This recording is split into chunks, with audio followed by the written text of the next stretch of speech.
Hello guys, I am Apu and welcome back to our channel এবং মো series. তো guys, তোমরা সবাই কেমন আছো? আই হোপ কি তোমরা সবাই খুব খুব খুব ভালো আছো।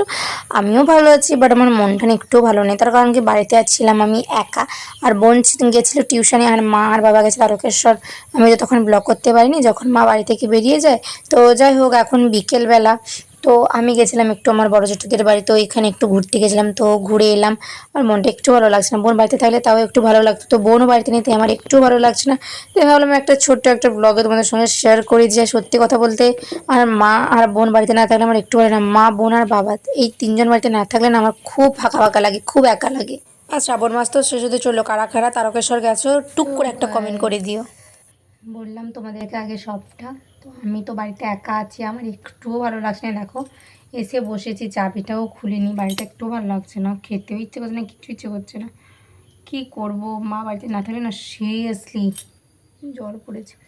মা বাড়িতে না থাকলে না সিরিয়াসলি একটু ভালো লাগে না। আর বোনও বাড়িতে নেই, থাক দুইজন থাকতাম, এটা ওটা করতাম, একটুও ভালো লাগছে না। কি যে করি আমি একা। তো তোমাদের সঙ্গে একটু একটু শেয়ার করলাম। আমি গেছিলাম একটু ওই দিকে, মানে আমার বড় জেঠুর বাড়ির দিকে। ওখানে গিয়ে দেখি বৃষ্টি হচ্ছে, তো যে যার মতো। তো দেখলাম ভাগ্নি খেলছে, তো আমি বাড়ি চলে এলাম, ভালো লাগছে না, তাই বাড়িও চলে এসেছি।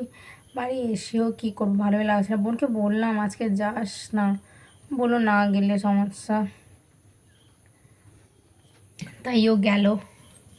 আর আমি এখানে বসে আছি, আমার একটুও ভালো লাগছে না, সিরিয়াসলি বলতে গেছি আমার একটু ভালো লাগছে না। তো দেখো, মা তো তারকেশ্বর গেছে, তোমাদের বলেছিলাম যে তোমাদের জানাবো। তো সকালে আমার টিউশন থাকার জন্য না আমি ব্লগ কন্টিনিউ করতে পারিনি, ব্লগ করতেই পারিনি। তাই ব্লগ করতে পারিনি। তারপর রান্নাবান্না যখন করলাম তখন একটা ভিডিও ক্লিপ নিয়েছিলাম, বাট খাওয়ার সময় কোনো ক্লিপ নিতে মনে নেই, কিচ্ছু মনে নেই, তাই ক্লিপগুলো সব ডিলিট করে দিয়েছি। তো এটা হচ্ছে এবার মা বাবা তারকেশ্বর গেছে তো বাড়িতে, তাই আমি আর বোন এখন একা আছি, আর রাতে একাই থাকবো, আমরা একা থেকেও যাই। তো এটাই তাই না আজকে সকালে পড়িয়ে দিয়েছি, তার কারণ কি রাতে ওরা এলে বাইরে বেরোয়, তো তাই ভাবলাম যে না থাক, ওদেরকে পড়িয়ে দিই, তো তাই ওদেরকে সকালেই পড়িয়ে দিয়েছি। তো চলো, তোমাদের সঙ্গে কিছু কথা শেয়ার করলাম। ভিডিও যদি তোমাদের ভালো লাগে তো লাইক, কমেন্ট, শেয়ার আর সাবস্ক্রাইব করা, চ্যানেলের পাশে থাকা বেল আইকনটাকে কী করবেটা কি তোমরা টুং টুং টুং করে দাবিয়ে দাও, যাতে করে আমাদের ছেলে প্রত্যেক কটা ভিডিও নোটিফিকেশন তোমাদের কাছে আগে পৌঁছে যায়। তোমরা সবাই ভালো দেখো, সুস্থ দেখো, নেক্সট কোনো এক ব্লগে, ততক্ষণে টাটা।